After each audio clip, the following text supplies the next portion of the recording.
And we're here with Chris Gillis, who will be speaking to the topic of boldly reimagining your business, a recovery imperative. This is delivered by Northumberland CFDC in partnership with Venture 13 with the support of FedDev Ontario. I'm really pleased to welcome Chris today. I've worked with Chris for many years. He's an incredible guy, a mentor here at Venture 13. He's also manager of applied research and business development at Durham College. He's helped many entrepreneurs develop their plans for growth and success, bringing new products to market, innovating, and generally excelling. Chris is a major force for the entrepreneurial community here at Venture 13. He's a Coburg resident. Chris, I think you live down the street from my parents. I do. In Coburg. And he's a regular fixture of our community as well, as I said. So today, I think it's interesting. Today, we started out this digital series with Steve Wilkes and Carrie O and Marquis Murray talking about this question of, during the pandemic, is this a pivot point? Is this an opportunity? Or is it a time where we want to be conservative and cautious? Or is it rather a time where we want to boldly reimagine our businesses? Is that the imperative of recovery? Are we going to get to economic recovery and resilience through innovation? And as Steve said, is it actually a time to double down on innovation? Is it a time to think boldly? Is it a time to reimagine our business? So that's what we're going to be talking about today. Chris has over 30 years of experience in business. This isn't really at all a theoretical concept to Chris. I know that with his family, his wife has I think she's a third generation owner of a retail storefront business, which has been obviously affected by COVID-19 and the pandemic. And their work from the family business perspective to work through this, obviously crucially important to Chris's perspective. But he's also working with many entrepreneurs in many different sectors and many different markets to help them boldly reimagine. So that's our task today, is to work with Chris on this question. He's going to be presenting some really interesting ideas that will hopefully motivate you and get you excited about this question of reimagination. So Chris, I think I'm going to pass over the hosting to you. Okay. And looking forward to your presentation. Okay. Thank you very much, John. I'll just do this screen share here and get this up and running. See if this is working. And so tell me, can you see the screen? Is that okay? Looking great. Perfect. Okay. Well, thanks, John, for that generous and kind introduction, and thanks to Venture 13 for having me here. As you said, I think the motivation behind doing this presentation today is I'm very personally involved with my wife's the recovery of her business. So I thought maybe sharing some of the things that I'm actually working through with them would be helpful to other small businesses in our community. So that's really my main motivation for that. And I was just wondering, I know we have a few people on the call with us. It will be helpful if in the chat box, if they maybe indicated the type of business or the sector, maybe the industry they're involved in, that might just help me in terms of positioning or shaping my comments or examples I might use to make them a little bit more relevant. So feel free to do that, and we'll pop back and find out what those are. And certainly as we go through this, I would encourage anyone if they want to put any questions in the chat, and we've got a few places where we'll stop and just sort of see if there are questions, and I know we'll try to kind of answer those. So anyway, why don't we just kind of get right into this thing, and we'll go from there. So this is, as we said, a pretty interesting time that we're all operating in, and I think I felt that really sharing a perspective, as you maybe mentioned, John, that although I wouldn't wish a pandemic on anyone for sure, There is kind of, I think, a silver lining to this. And for those that know me, I'm a bit of a silver lining guy. But there are Yeah. some, I think, critical aspects to be aware of that if you are need to or forced to reimagine your business, this is really probably the best time that you could do that. I want to share some practical tools in the way of a framework that I know I'm working through and using for discussions with my wife and her business. And so I thought those might be useful. It's funny, in going through anything like this sort of challenge we are in now, there are going to be barriers. And so a big one, I will want to kind of try to address that. We see that with a lot of small businesses and entrepreneurs. And is there one do I have to admit? Yes. There we go. Thank you, Chris. You're welcome. And I was wondering, you are recording okay, or do I have to do anything on that? No, we're good. We're recording. Perfect. Okay. Carry on. Good. So we'll do that, and then just some very simple actions you can take on a daily basis, keep things fairly practical and pragmatic. So that is gonna.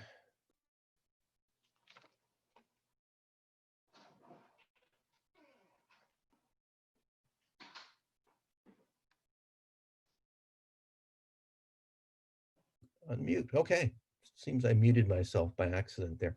Okay. Anyway, so No problem. why Thanks, is Chris. this?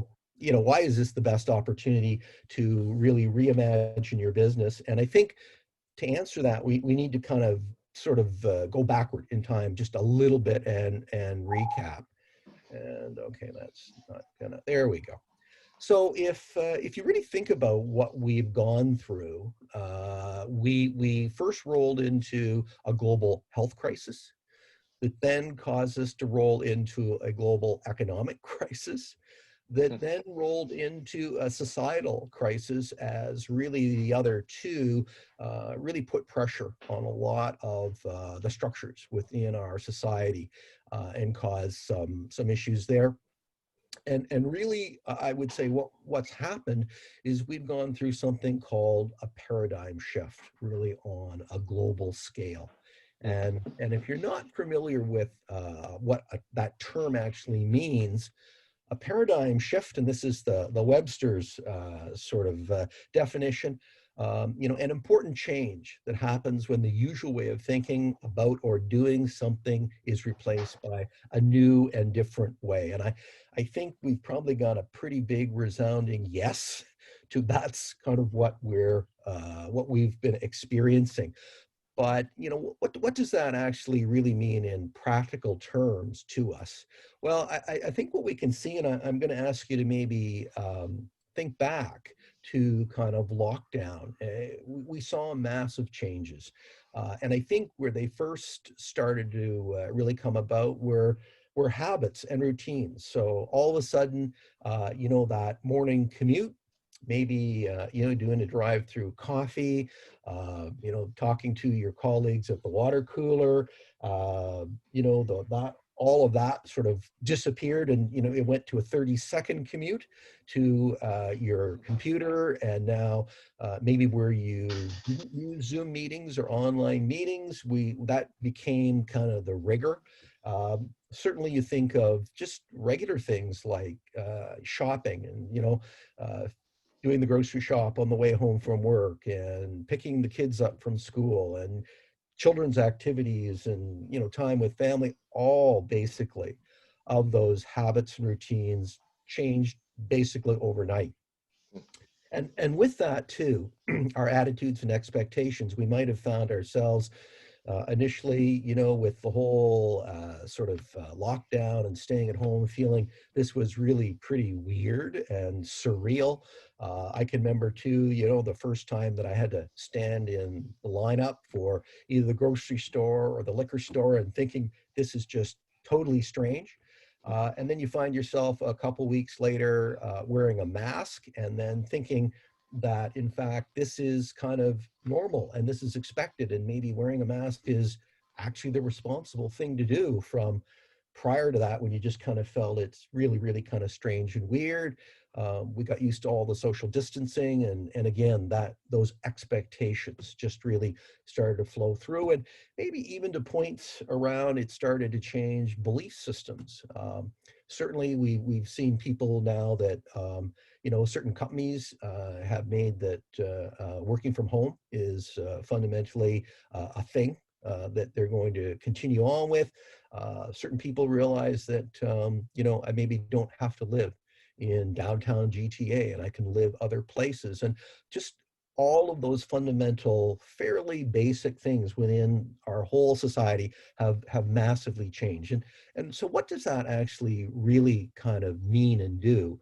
And critical to that is when a paradigm shifts and when these types of sort of foundational, fundamental shifts happen, not always, but typically the market leader in any particular market, their advantage goes to zero or is significantly diminished.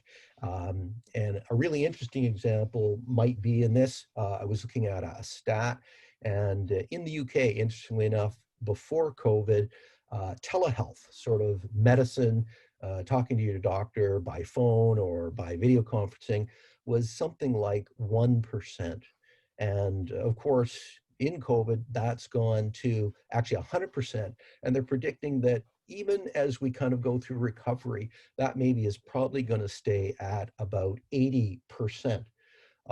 You think of the whole race of these online platforms and video conferencing.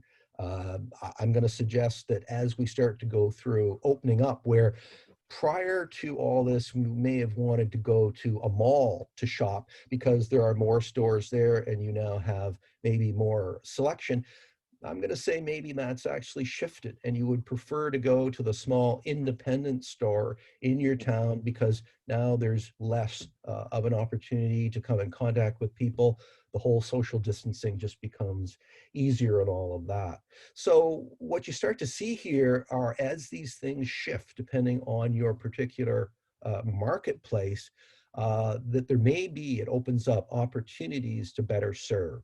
And what's interesting, I think if you look at, and I won't get into it, but there's all sorts of data and information out there, typically a lot from the last financial crisis, but certainly historically, and that it shows that companies, businesses that start to move to really better serve, better understand their customer base and the new needs typically do significantly better in any sort of recovery. And so I think really what we're seeing in all of this is, yes, there is an opportunity for our small businesses. And I believe, because I believe the small businesses typically will be more nimble.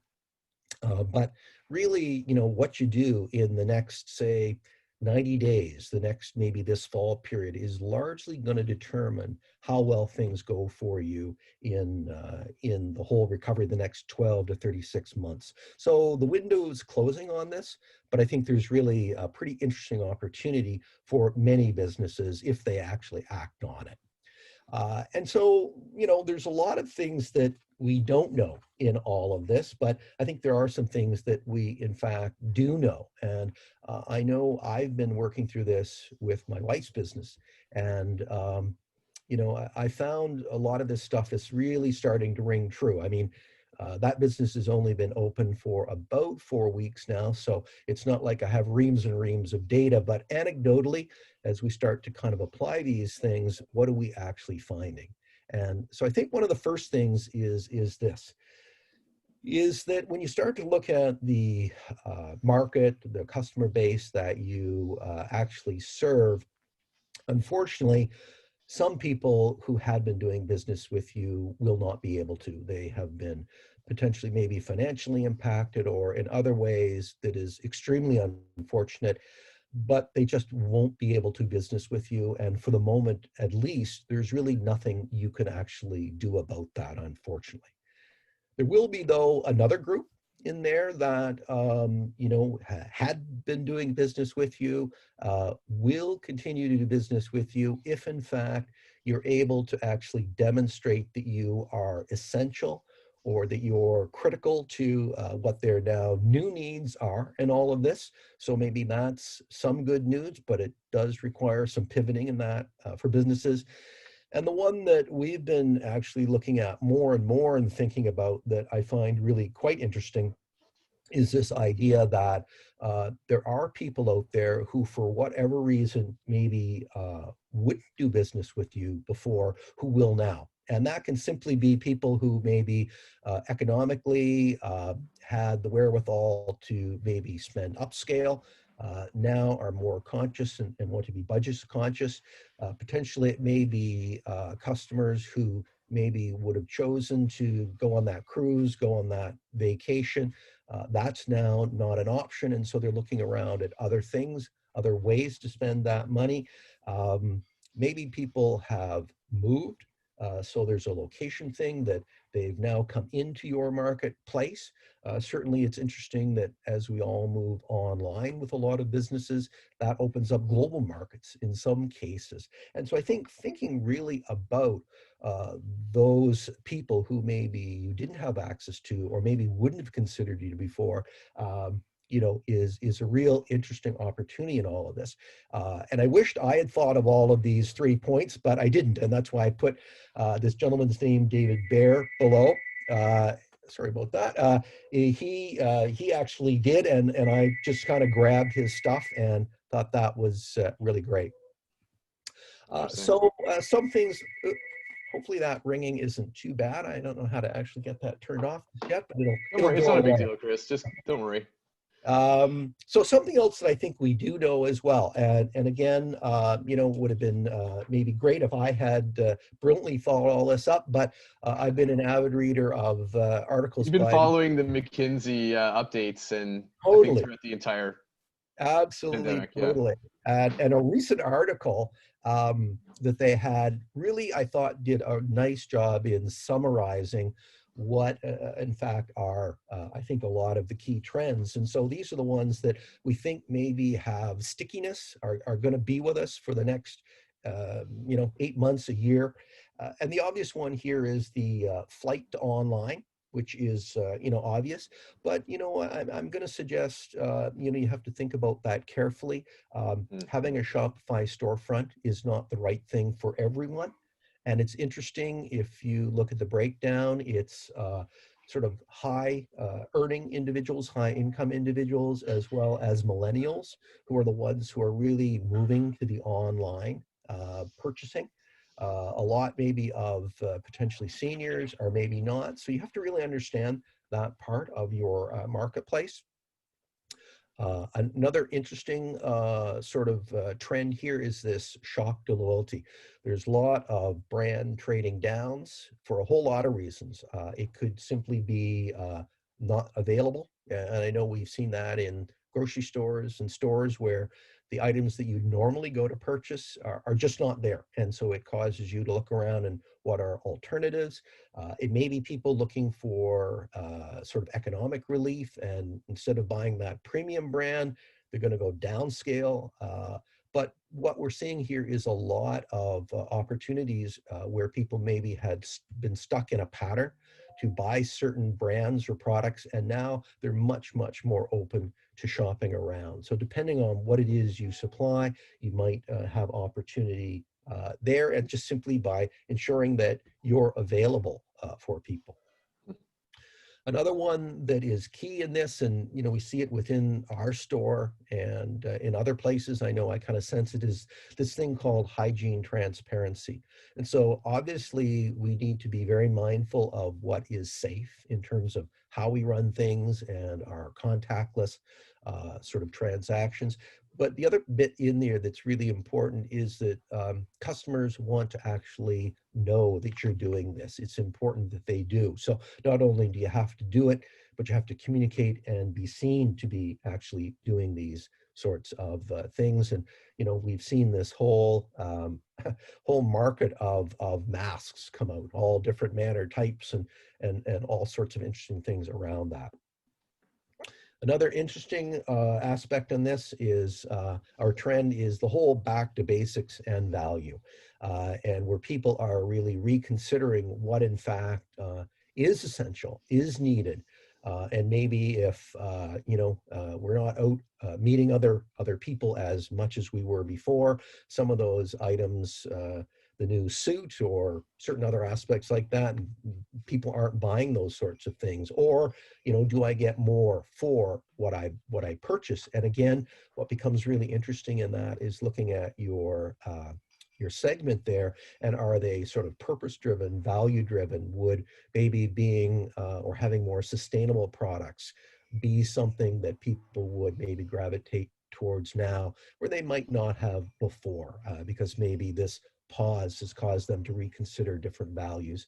And then I know one that we are, in my wife's business, really focusing on more and more, this whole issue of the rise of this homebody sort of economy, with lockdown, distancing, everything that we're going through now. Certainly the home has become a place where we're doing more and more. I saw, again, an interesting article that one of the CEOs referred to or commented on, that we've gone from basically what was it he said here, which was great, which was, it was something like, what was it? I had it on the tip of my tongue here, but it was basically, we've gone from like working all night at the office to sleeping at the office, was basically his comment, meaning that, of course, we're working from home and we're sleeping at home. Yes. But you think of some homes that, maybe have 2 or 3 people actually working from home, and maybe they hadn't been set up for that in the past. Certain people have to now cope with homeschooling. And that was interesting. I know I've been on Zoom meetings where all of a sudden I've seen dinosaurs go through the background and the backdrop as kids are running around. And we are trying to find downtime in our homes, and we're trying to look, now that we can open up to our smaller bubbles, we're trying to find family time. So there's a lot happening, and we've shifted the use of our homes. And how do we actually now deal with that in that whole area? So anyway, hopefully that is helpful in kind of making people kind of mindful of some of these key trends. And really, when we kind of think of all of this, is, this is our new evolving new normal. We hear this term new normal, but what does it actually look like? And I think some of those trends start to actually give us some sense of what, in fact, we're going to be seeing for probably the next 8-12 months. We'll have to see, because in fact it is evolving as we go. But regardless of whether you had actually planned to or wanted to reimagine, recreate your business, or you're forced into it, if you look at all of this and these changes, this really is in fact the best time. And typically, what we're talking about here, the things that people need to be focusing on are really understanding that customer base. And maybe, do you have to pivot around the customer base? We've seen lots of businesses obviously really doing that now, offering personal protective equipment and things like that, and certainly the whole online, and they're trying to understand who is buying our stuff, who has a need. Your messaging, you need to be pivoting around your messaging in resonating with that group that is out there. I know we've been dealing with this a lot, looking at what the headlines are in our social media, in our emails and things like that, just really testing different things to see what is resonating and what is not. And your offer, it may be tweaking it, and it may be a full pivot.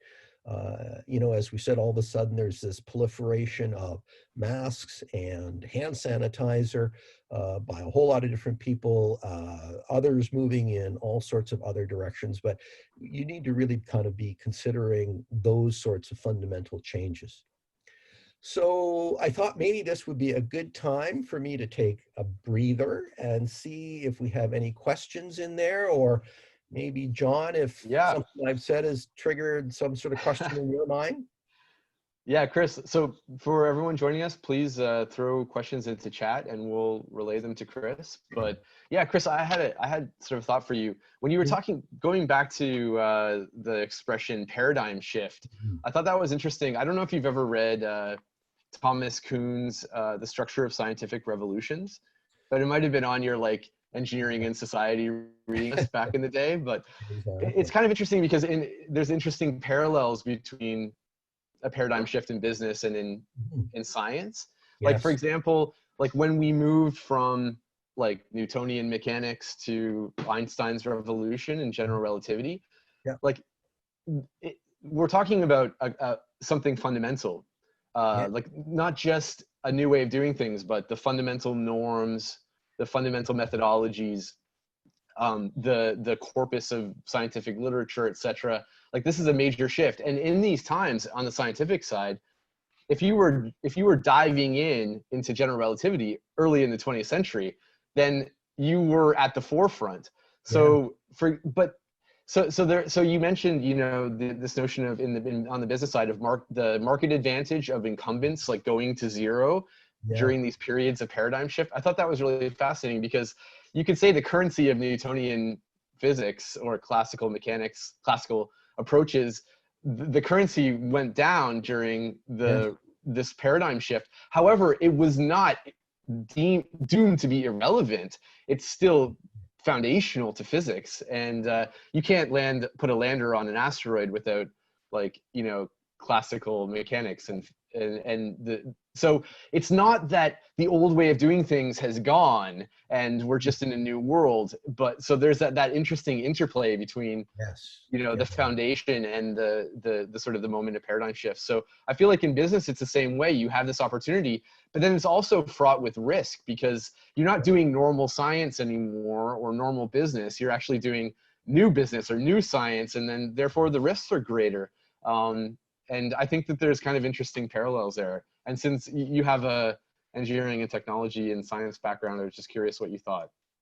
I completely agree, John. And it's funny, Kuhn isn't one of the guys I tend to follow in this. There's a guy named Joel Barker who is kind of a futurist, and that's where I first sort of learned about this. But I completely agree with you, and you know, I find it fascinating when you kind of look at as these things shift and how certain things accelerate it. And you know, we look at some of the behemoths that we have out there now, like Amazon and Google, and you know, this sort of crisis has only further catapulted their market growth, obviously, but there are lots of risks, as with any new venture. But you know, we were talking beforehand this about the online platform race, and I know some of the companies that are in fact in that, and yeah, there are some big ones, but it's interesting, there are some very small companies really vying for a significant chunk of this marketplace, and I think are all betting on that. You know, the online sort of video aspect conferencing isn't going to go away. It's probably going to be more enhanced, and for whoever that company is that's able to bring more of a tactile, more of a better simulation of a face-to-face is probably going to actually be a winner. Now, maybe the others won't go away for sure, but it is quite interesting to look at all this. But even from like a traditional SME Main Street business perspective, obviously these companies aren't developing new platforms, but they have to evaluate which platforms to use. And you know, you're talking about whether Shopify was appropriate for a certain business based on your primary customer profile, your target market, etc. And you know, we've been working with a lot of our clients. I know Marquis Murray from Ditto has been really helpful in this regard, is like to try to understand like what's the best strategy or formula, because, and it is heuristic, like you have to test it. It's not a given that there's just something off the shelf, like there's a transition package off the shelf that you just grab and do. So that's like quite daunting. So like, you know, back to the example of the Kuhn like paradigm shift, it's like the norms and practices and methodologies are all changing, but the question is like, what do you do like in your given context? And you only have so much cash reserve, you only have so much capital to invest. So how do you evaluate and make those decisions? Like that's That's a very difficult challenge. It really is. It really is. And I have something later on in this that I hope will at least provide my thinking on how you might make that choice. But to your original point, John, I'm sort of coined a concept that I'm using in my discussions now with people. I kind of term I like to use as a super user. And I think for our small and medium-sized businesses, unless maybe they're a tech business, what we're starting to see emerging is that they will just simply become really good at using technologies that are out there. I was having a conversation with someone the other day about this, and artificial intelligence is a really interesting emerging thing with these chat bots and stuff like that. And if you are programming or developing these algorithms in that space, it's pretty complex, highly engineered stuff. But what's interesting is people like Microsoft, IBM, and others are starting to develop these libraries of these AIs. And if you're at least a good user, you don't have to code at all. You can go No. borrow and plug and play if you know what you're doing. And so I think that is an area for a lot of our small and medium sized, and certainly even our main street businesses, where if they can get good enough at just the plug and play, they can gain tremendous competitive advantage with the technology. Yeah, absolutely. I think there's a time there. This is probably the time to do that, because at the best of times, like we're all busy. We're just trying to run day-to-day business. But and so to even with a basic visual interface, like a lot of the chatbots that you'd use with online e-commerce are like it's not impossible to get a handle on them, and they Right. create a lot of efficiency if you put that upfront time into setting up Absolutely. those interactions. But but it, Absolutely. but there's always even though we have this opportunity, like a lot of people are just trying to keep their businesses afloat, and Yeah. that is such a major challenge that when you start putting together your program, like all the things that you want to do to innovate and go digital and create these efficiencies and then become adept in the new ecosystem or the new environment, it's pretty daunting. I just wanted to Yeah, say. I completely agree. And I was thinking maybe I should carry on because that's a perfect segue to the next slide that I actually Great, have. let's go for it. Okay, we'll go for it. Okay. So I pulled this off, of course, some of the Venture 13 website about your new RE3 sort of funding opportunity, which I And thought just to is be clear for brilliant. all the gamers out there, we're not talking about Resident Evil 3. We're talking about Yeah, yeah. Re3, Yeah, a program for this is women-led social entrepreneurs. funding. Exactly, exactly. Be clear on that. Yeah. But you know what it does is it really talks about three phases that, in fact, all of our businesses are really going through this whole, as you said, John, the rebuild. It's really the urgency to reopen, to get open, and to revive. And I Yep. think a lot of what we're talking about in this particular session is probably about the reopen and revive. But you know, as I've looked at this for our business too, my wife's business, I can see that we're probably going to be in all three of these at various times, because we may find aspects of our business that we have to go back and rebuild that portion of it, or Mm-hmm. completely eliminate it and replace it with something. And then, you know, the reopening, how do you get out there and how do you sort of understand what your sustainable revenue picture is actually going to look like? And again, that is back to those three sort of customer categories of testing that and really trying to understand who is going to buy, how much are they going to buy, and how frequently. And then we, you know, everything we were talking about, I think really goes to that whole revive. It's where do we go in the next, 60, 90 days, 6 months, 12 months to really, again, look at where do we actually get competitive advantage. And really in this is this whole notion of bold. And I really want to kind of address that here because we put it in the title. And the thing that I wanted to really, I guess, say about this is that I think when a lot of people think of bold, they're kind of thinking maybe of no fear, reckless, and stuff kind of like that. And the thing I really want to put to rest here is that's not really the type of bold that I'm talking about. Because what's interesting, and I'll just go back to that, if people are asking, what do I need to do to prepare for the future? I found, quite honestly, that's not a really useful question, because the truth of the matter is no one knows the answer to that question. And Mm, when I say no one knows, I mean no one on the planet knows. And they really don't, because we're all going through this together. And, say, look back in the history books, we've never gone through a global pandemic like we have now. And so what I find is a much more useful question, if I could use that, is really to ask much, much more about, what do I want my business to stand for? And we are going back a bit back to a more of a purpose-driven business, but I think that becomes kind of critical in this reimagining. And you need to ask yourself, how do I want to matter more to the tribe I choose to serve?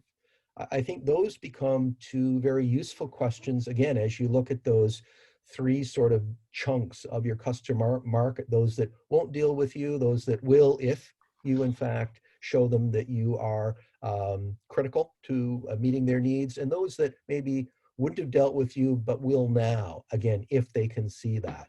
And mhm, it's in trying to answer these questions.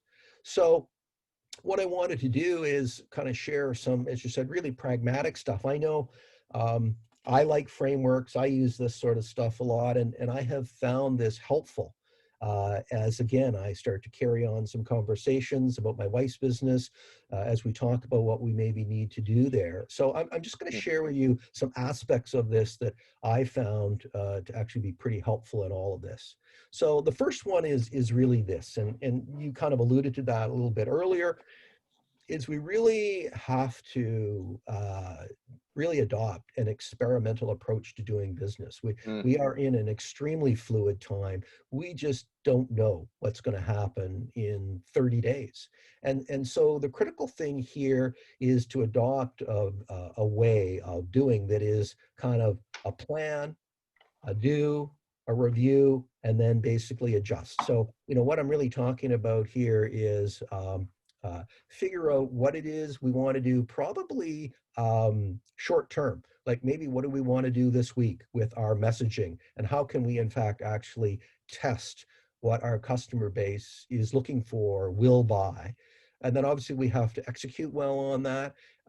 We do then need to revisit that and see basically what are the results, what do we think we were going to get, and adjust. And what I would suggest is the key thing with this is something mm, called cadence, is where maybe in the past we, planning wasn't maybe that urgent for, especially, I know a lot of small businesses, a lot of entrepreneurs, startups, they want to get out there and they want to do, they don't really want to plan. But in this case, all I'm really saying is figure out what it is, do it, and then review it. But, where this might have been monthly, quarterly, whatever before, I'm talking daily and weekly. It's those mm. much smaller, faster chunks. And it's really, I think, one of the critical de-risking things in all of this is to really continually be testing what we're up to and find out what works, and use that to kind of guide us as to what is the direction we're going to take tomorrow, next week, and keep going with this. That's really interesting, Chris. Like there's parallels in the world of like lean startup, right? Where Yeah, you want like the cycles, like you want the frequency of iteration to be high, but you want each cycle to be as cheap as possible.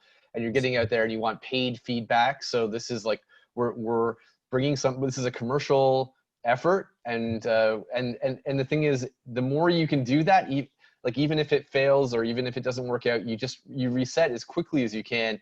And I think like the more tests you can get out there, we're not talking about a grand strategy no, where we're putting together a multi-year business plan and this and that and and we have to strategically rationalize everything. It can be simply, we're going to test this out this week, yeah, and then next week we're going to test something else, and then when we see something land, we're going to like try to understand why, and and maybe double down there. And if something's not working, then we can abort that, as long where we haven't committed a lot of upfront cash to that effort, time and resources. yeah, But I like this idea of cadence, and it's tough because you've got to have that characteristic entrepreneurial like martial discipline, to get up and try something new every week or every, at this fast cadence. Yep, absolutely. And I think this plays really well to the startups and the small businesses because they can be nimble. And Yeah. It you're plays right. to the advantage of, Yeah, we're smaller firms. Yeah. we're used to thinking about these things and then wanting to go try it and again find out what happened and just keep moving on it. And I think for us in our business, the key thing was to realize that this now becomes part of our culture, the fabric of how we actually do business. And I think for a lot of small businesses, that's really the critical thing. And you're right, at this cadence, it's a rapid pace. And to know this is how we're going to do it, and it's okay. And Yeah. I think, there's a focus on this stuff too. And that's why I kind of put this in is there are some key building blocks. So when you start to think about where will you run those tests, they can be in these areas.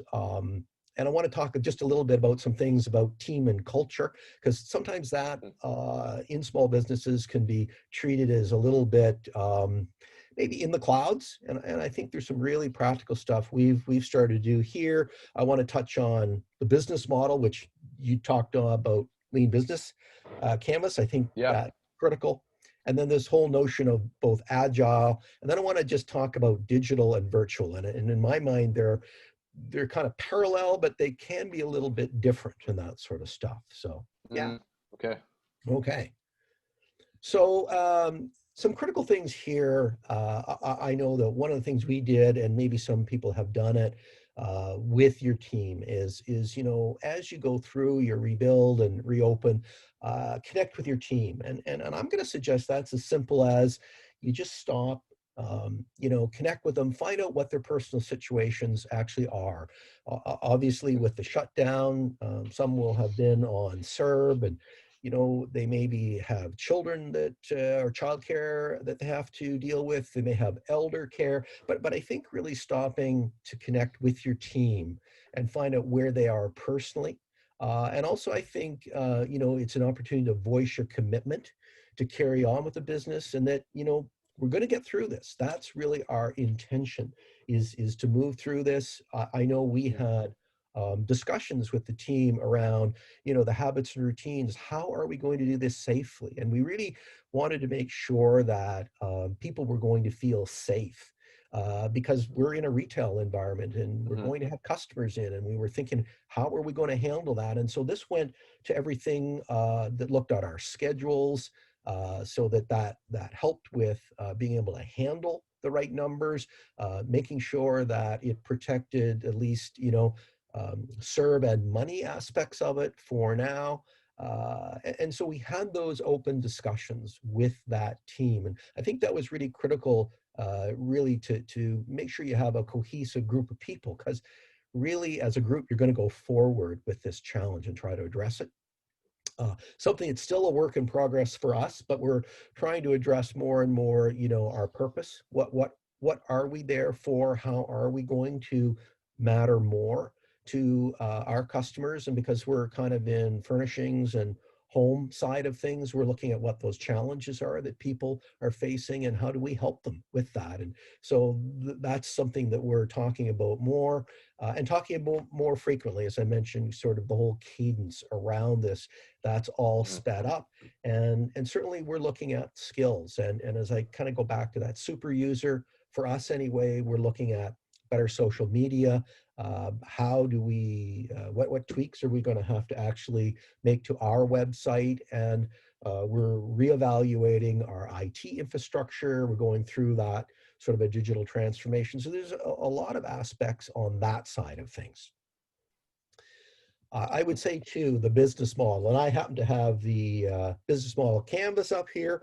That is from Strategizer, but I think it creates a really great checklist. Some of these things we've already talked about your customer segments, but stopping to consider what sort of relationship do they want. Again, the whole contact list, the whole online, how is that in your business? And I can't make that decision for you. It's different maybe in ours, but that has to be looked at. All the channels. I know we went through a place where we were doing drop shipping to customers, something we'd really not done before. Again, really reconsidering what is the value proposition that we in fact do offer, reimagining key activities. We see different businesses looking at, would you continue to do certain things? You know, the whole curbside was added, but maybe there were aspects of, you know, home visits that we would not do, or how would we in fact do that? We had to reevaluate our resource base. There were certain suppliers, were interruptions in the supply chain. We couldn't get access to certain things, other things we could. So could we in fact actually sell more of what we had available to us? And really going back and starting to understand, you know, who do we have key relationships and partnerships with? How in fact could those be better leveraged? So there's really a rethink of this. And of course that flows down to both your cost structures and revenue streams, and where are those sales coming from? Where are the new opportunities? What are those cost structures, and how do we actually kind of deal with that? And, you know, quite candidly, maybe in some nights, thanking God that we were in Canada, Ontario, with the way our government responded, and looking at areas around that maybe didn't respond that way. So I think, you know, in all of this and these sort of quick tests, you need to do this. The whole agility thing, and really, I know when we were practicing this, John, I mentioned this, but the thing that always comes to mind to me in this is a book called Business at the Speed of Thought. It has Bill Gates's name on it. Don't know how much he really wrote, but it always appealed to me. And really, I think in the simplest of terms is, you know, just start to simplify. When you go through that review of your business model, there are things that you need to do some house cleaning and just get rid of the crap. We have, I know, looked at ways we've done things, and maybe our inventory management was more complicated than we needed to make it. So how do we just make it simpler? And also the whole idea of decisions, you know, where we might have before spent time thinking about things a lot more. Is this a critical decision for the business? And if it is, then let's walk through it now and let's make a decision. And more just continue to focus on what is essential to that team, to the customers, to the business, depending on the phase that you're actually in. I think something that's interesting there, Chris, is like just the notion of, like, from that book, the notion of like not being satisfied with the status quo, and that technology is the trajectory of enhancement of business growth and opportunity. That's just, that's a continuous and ever more relevant imperative in the digital age, right? And that hasn't changed since he wrote that. No, exactly. And I think, you know, we could argue that it's sped up. It's sped up, if anything. Exactly. If anything, exactly. And I guess my two things here are this, that kind of shape my view on that is, I fundamentally believe there's only really two reasons why you would use technology. And the first is to enhance your customer's experience, because that's really what it's all about. And then the second one, it either make you more efficient, a la save or cut costs and all of that. And the digital versus virtual is the difference I want to, or the differentiation I want to make for people is, when I think about this and I think about our business, I'm starting to think about, you know, what were the things that we did face to face that were effective, and how can these digital technologies be used to somewhat virtualize it. So I know that may sound a little whatever, but the fact is, I'll give you an example. Certainly in retail stores, a lot of people maybe use social media, their web, to bring people into the store, and then the first sort of qualification discussions actually happen face to face. Well, could we use video calls to do some of that now? Could we use the website to do some of that? How do we actually really leverage the technology to, in fact, virtualize aspects of this that help enhance that customer experience and make us faster, better, smarter? So I think that's a key thing. And as we said, in some of the previous sessions, you've had Marquis Murray with Ditto on. I followed most of his. I thought it was a great job. If you don't know how to use the technology, we have people in our community that can help with that. So I think that's really, really important in all of this sort of stuff. So just maybe pause for a moment. We kind of covered a lot of ground. I don't know if maybe people have a question, or John, you have something that we should talk about here? Yeah, I'd be really happy to see some questions from the group that's with us live here. If feel free to put them in chat. Also, feel free to take yourself off mute and jump on, and even put on your video if you like, and join in. But yeah, Chris. So on the last point, it's really like in a way the two. The two are in parallel. Like in a sense, there's like almost like the lean manufacturing, high performance idea that you can reduce costs, and that's important. I've always felt like that's great, but the gains are kind of always marginal there. Like because the real categorical leap in business opportunity is through like fundamental change that's creating new value. So back to the customer experience, the new like that opportunity can have quite a huge horizon in terms of creating new value, right? Whereas the other is about like, reducing costs, and that is really important, like for cash flow, for, business efficiency, and profitability. Yep. But to me, the exciting thing is how do we like categorically and fundamentally, leap forward, and that's doing something really new. And I love your focus on like the human to human, like that's a huge challenge, is how do you create those personal connections, because that's crucial, because you can't just hide behind a digital infrastructure. It's like Absolutely not. It can be very empty. Yeah, it really is. And, in that whole space, I agree what you're saying. I though tend to like to always sort of go for everything I can get. So anything I can Sure. save on the cost side. Yeah, And of course. what I would say, what maybe gets missed on the cost side is where could you leverage technology to be totally disruptive, to maybe reinvent how you do business, and therefore maybe the rules of, in fact, competition. That's harder to come by. It's easy to say, hard to come by, but both sides, I think, are really quite exciting. And this is maybe goes back to this notion of the super user, the idea that we're having technology gallop along, and for those who start to understand how to better use it both on the customer experience side and the cost efficiency side, I think are the ones who are going to do well. And if you don't, it's maybe going to be a more dangerous place to be. So, yeah. Yeah. So Chris, another quick question for you is, like, throughout the sort of response to the pandemic, it's been very difficult to understand like what the timeline is of recovery. Like, and also where this is a road to where, of course.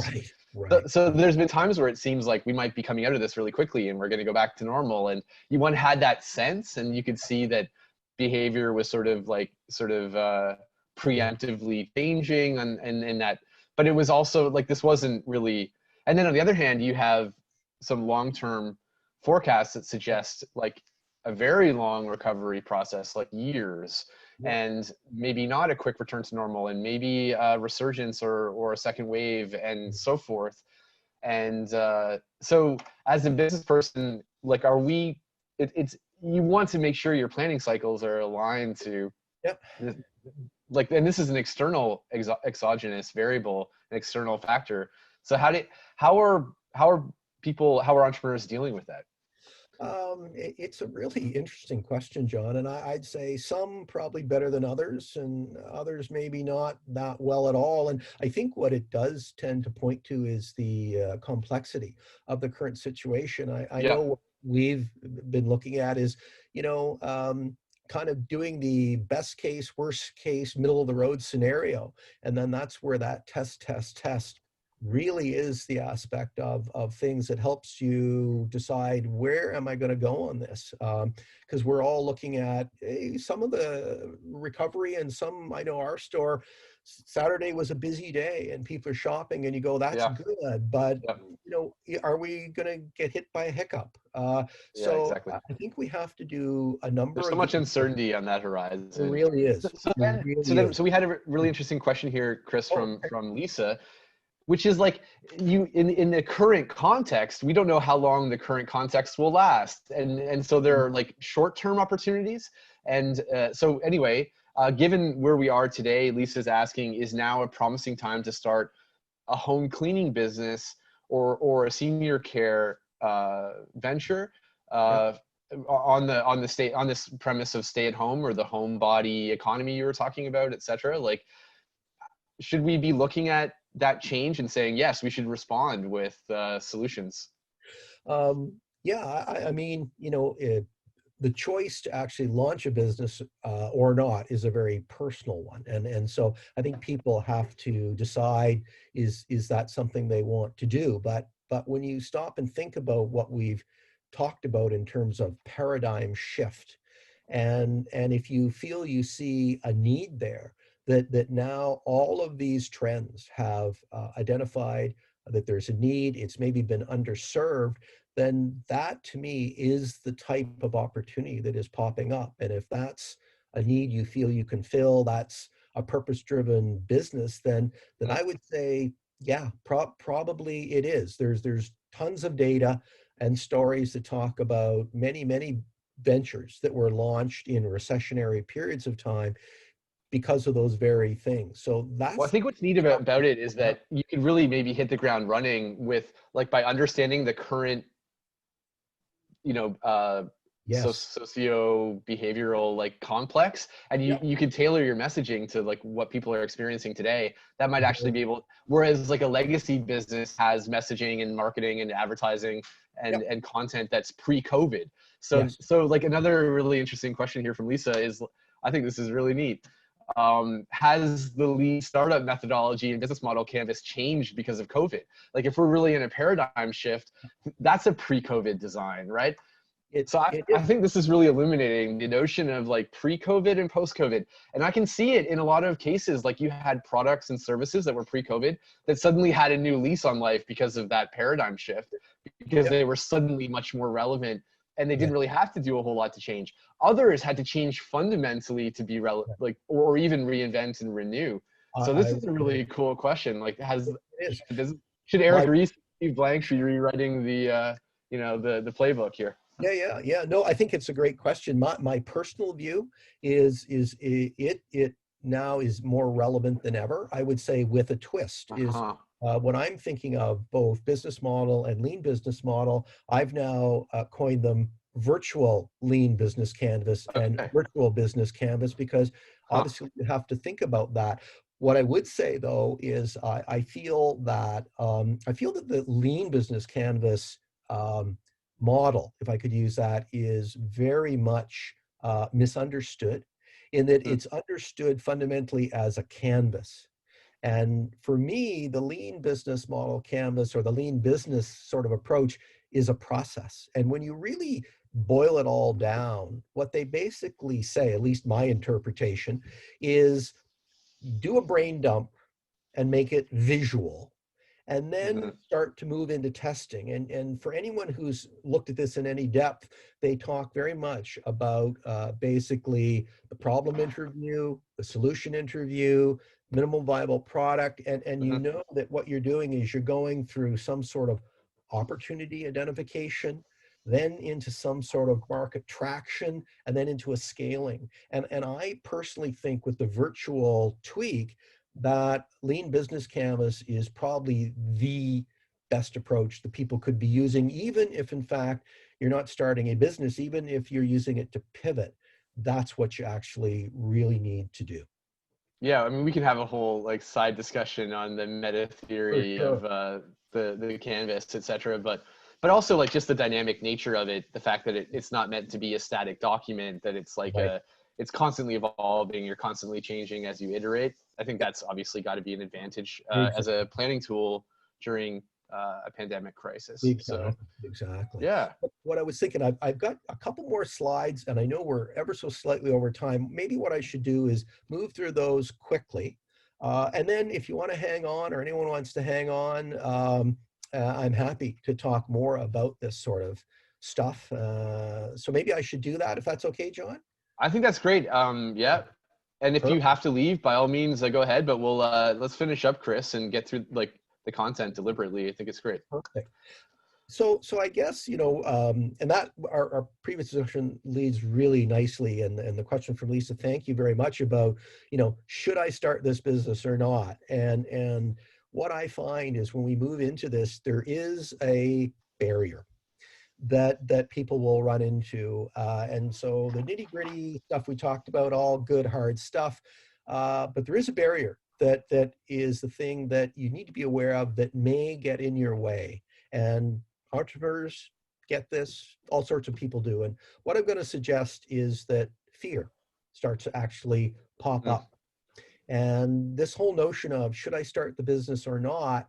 And I think really what we find, and what's been my experience, is that the mind, if you can call it that, starts to fixate on the negative outcome more than the others. And it just normally goes to it. And so a definition, or if we unpack fear, that I personally kind of like, is this: is false expectations appearing real. And to maybe make this down to earth, a little more real, I want to use kind of an example. And this is kind of interesting.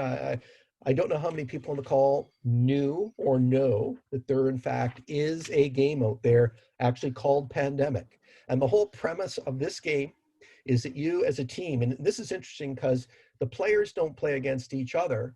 They basically work as a team to prevent a global outbreak. So, sound kind of familiar to what we've been doing? When did this game come out, Chris?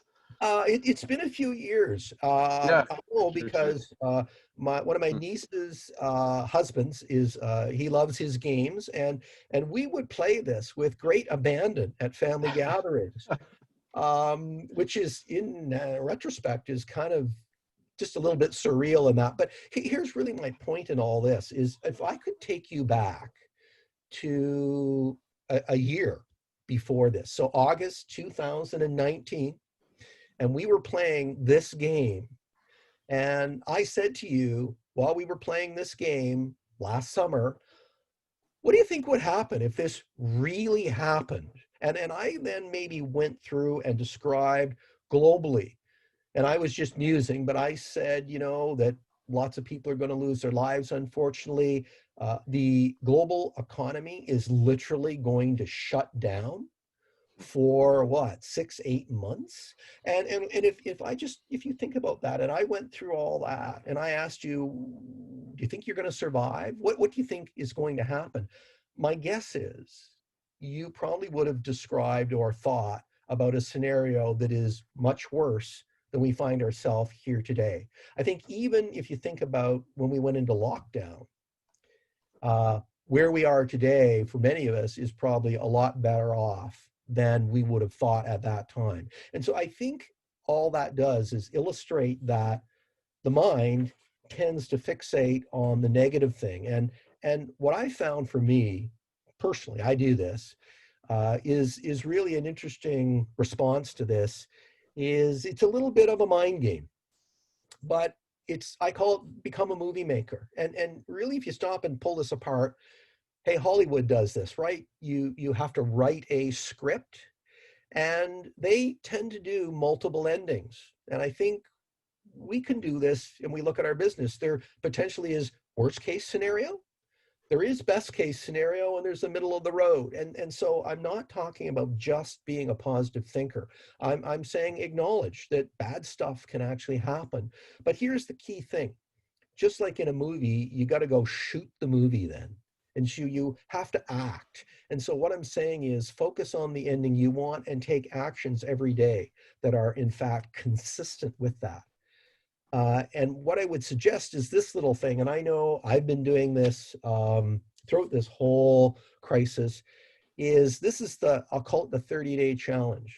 there's 5 simple things as an entrepreneur, a business owner, a startup you can do. I think the first thing is, first thing when you get up, take 10 minutes, 15 minutes, and just commit to surviving, getting stronger, and thriving, that you're going to get through this. Ask yourself, in the area of your life, what are the things that you could be grateful for today? Just, we all have them. And it helps us understand that, there's a lot of things that are good that are going on. And then you go back to that other question about, how could I become essential to those that I want to serve, those that I choose to serve? And it gets us thinking about that. That's great information you can start to think about with your customers. And then, what are low risk, low cost, no cost tests that I could run today or this week? And then just connect with your team. Beginning of the day, end of the day, what are we going to do today? What are we going to try? How did the day go? Hope everyone has a good evening, and let's get at this tomorrow. And I think if you can do those, I guarantee if you did that for 15 minutes a day for the next 30 days, it would result in significant positive impact on anything that you're trying to do. Personally, I know it has for me. I'm going to say, take the challenge and give it a try. So I'll just close off with, we can hang around, but hopefully for our audience, you understand more why I think, anyway, this is really the greatest opportunity to reimagine your business. There are silver linings in the cloud. Hopefully the framework was helpful in understanding the sort of experimenting nature of what we need to do, as well as things to focus on. And I don't know, hopefully you resonate with that. We all have fear, we need to step into it, but this isn't just a positive thinking kind of approach. There's some stuff we can really do, and I'm going to say, take the daily action challenge and see where you go. So anyway, from an official point of view, John, I'm done on that. But as I said, I'm happy to carry on the conversation with you, or if anyone in our audience has any questions. Oh, thank you so much, Chris. Yeah, I just want to say, on behalf of Northumberland CFDC and Venture 13 and the Delia Initiative, I want to thank you for spending the morning with us and sharing these insights. I found it very interesting. I'm glad that you ended on this note, because we were talking about this earlier. One needs to have a positive spirit and outlook to be an entrepreneur. I mean, you're not going to get anywhere in a negative context. And there's a lot of discourse on mindfulness and intentionality and all this kind of stuff. And like, I know that you're not meaning for this to be wishy-washy at all, but it's like, if we look at the entrepreneurs that we've worked with, keeping that positive outlook and keeping I think that also what you said about the movie, like reverse engineering, like a future state of success, and then like, what would I need to get there, and what are the things that have to be realized? I think I would say most entrepreneurs I know have that approach. So yeah, and also it's a community thing. Like, we need to support each other and encourage each other. This is something I've noticed too during the pandemic, is you're seeing an even greater like sense of collective endeavor amongst entrepreneurs. So why don't we get out there? And so, talking about trends and the way things are changing, like, let's get out there and support our local entrepreneurs. Absolutely. Let's support our community. Let's get out there. If someone's launching a new product, let's hype it. Let's like them on their social media channels. Let's get out there and write positive reviews. Like, we can do that, and we can help create like some of that feedback loop of positive momentum. It's not just an internal state of the entrepreneur working in isolation, because that's back to the danger of digital digital virtual discussion, is like isolation and so forth. It's like, no, it's a human to human endeavor. It's about people and community. It's social, and we have to restore that. And part of that has got to be supporting each other. Yeah, I totally agree. I mean, one observation I have throughout all this, John, has been, I think people maybe became more patient, kinder in a lot of ways. You'd see people maybe, you first or whatever in line and things.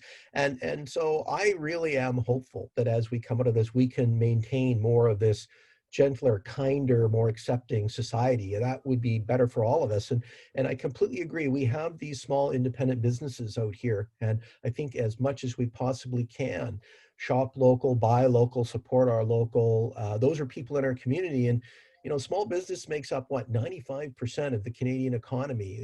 It's an important group, and we need to support our small businesses. Absolutely. For sure. Yeah. Yep. Absolutely. Totally agree. Yeah. All right. So on that positive note, thank you again, Chris. Thanks to Hannah McAnall, our amazing communications intern, for being with us here today and supporting us through all this. Most of our team is at the front line delivering the Re3 initiative. So if you haven't seen that, put the link in the chat. Please check it out. This is up to $5,000 in a non-repayable contribution to help women-owned and women-led businesses specifically to rebuild, reopen, and revive. We also, of course, have our Delia FinTech program.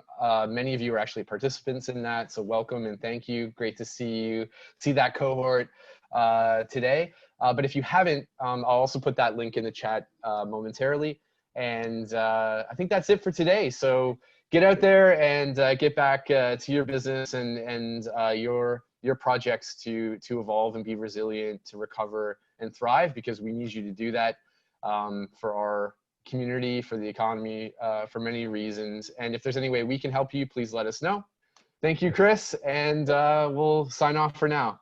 Take care, everyone.